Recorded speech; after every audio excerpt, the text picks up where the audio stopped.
कुछ दिन में सेवरी के शरीर बुढ़ा गई, भगवान नहीं खाना हो ना शरीर के करिया केस उजर हो गई, कमर झुक गई, सेवरी जुलजुल बूढ़ी हो गई। तब भइल का कि डगरिया जो हत ना हो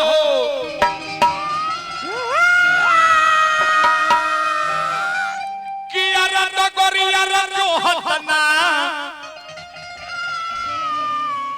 बीतली अरे सोम से उमिरिया राम डगरिया जो हत ना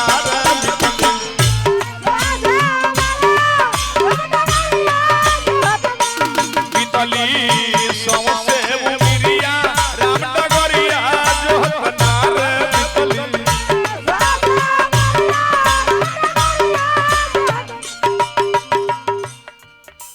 चीख चीख के तूर तूर के खाना में रखली बैरिया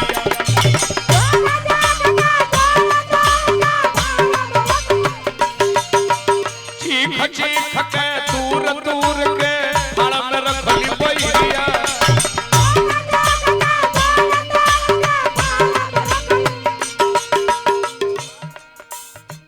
मीठ का रखली खाड़ के भीतरी खाटा बिगली मोहरिया झुकल अतने में कमरिया राम डगरिया जो हत ना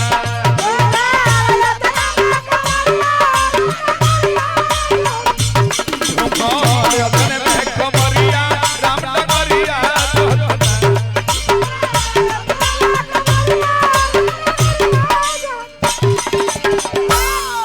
लेकिन भगवान अभी नहीं खनावत सेवरी का अटल विश्वास रहे कि गुरुजी कहले बने कि भगवान नहीं है।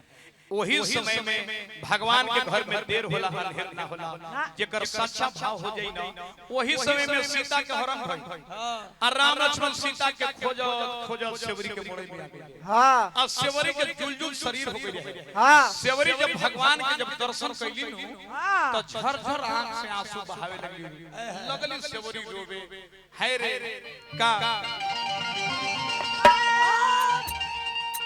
किया रोज निहारत तो गर बहानो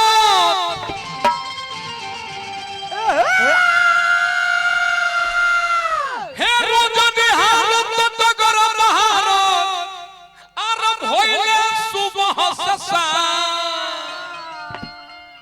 एक दिन आके अरे दर्शन हो गईले हो अरे पलनिए मेरा माया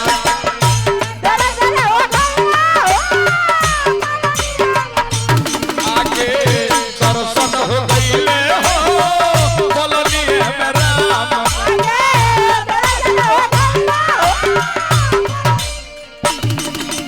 रोज निहारत डगर बहारो रोज निहारत डगर बहारो रोज निहारत डगर बहारो होइले सुबह से शाम आके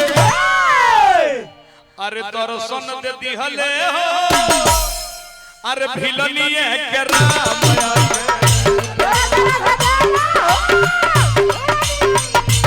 आके दर्शन दे दिहले हो भिलनिए के राम।